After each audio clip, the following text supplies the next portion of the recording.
बहुत सारे लोगों को लिखने का मोटिवेशन कभी कभी नहीं मिलता है, मुझे भी नहीं मिल रहा था। तो मेरी शुरुआत भी, मैंने जो है हरिश्चंद्र की घाट बनारस का रहने वाला हूँ, तो वहाँ पे जाके मैं बैठा 2 घंटे बैठा। उसके बाद मैंने पहली कविता लिखी थी कफन, कि आज कफन में हूँ तो रोने को आई है, ये वक्त की नहीं मेरी तन्हाई है, और वक्त को क्यों कोसू वो तो वक्त की रान आई है, देख जिंदगी तू मुझे मौत पर लाई है।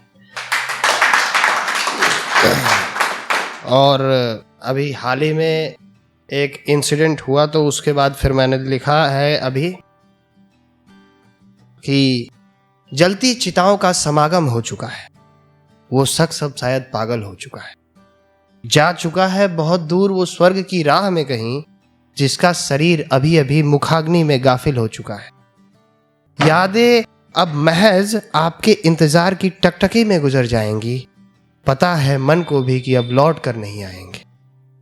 अब मन भी समर्पण की दुहाई दे रहा है, अब मन भी समर्पण की दुहाई दे रहा है, बहुत विचलित और अकेला है इस जहां में, वो ऐसा दिखाई दे रहा है।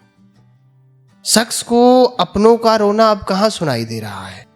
ये चित्र का वर्णन कीजिए कि गरुड़ पुराण में बताया गया है कि जिस व्यक्ति की क्रीमेशन हो जाती है, अंतिम क्रियाकर्म, उसके 24 घंटे के बाद वो अपने घर पे आता है और अपने घर के लोगों को देखता है, वो आवाज लगाता है, बात करना चाहता है लेकिन नहीं कर पाता है।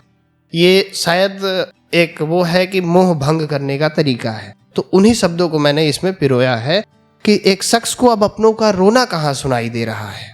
दूर खड़ा है वो अपने मोह की दुहाई दे रहा है, और घर में जितने भी लोग हैं सब किसी कोने में आंसू छुपा कर रो रहे हैं। एक हम हैं जो न जाने कितना सिसक सिसक कर रातों में सो रहे हैं। मोह भरी इस दुनिया का बोझ मेरे दिल पर उठाया जा रहा है, थोड़ी तकलीफ के बाद हर पल मन को बहलाया जा रहा है।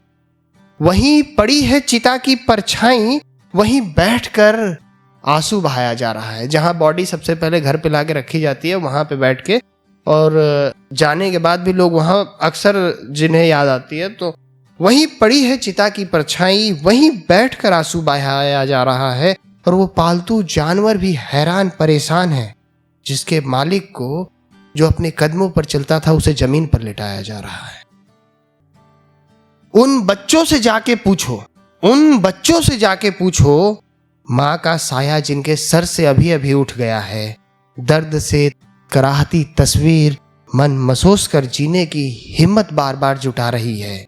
वो बच्चे लाख गम छुपाकर मुस्कुरा रहे हैं। जिंदगी तू कितनी बेरहम है, तेरा बोझ अब वो फिर से अपने कंधों पर उठा रहे हैं, वो अपने कंधों पर।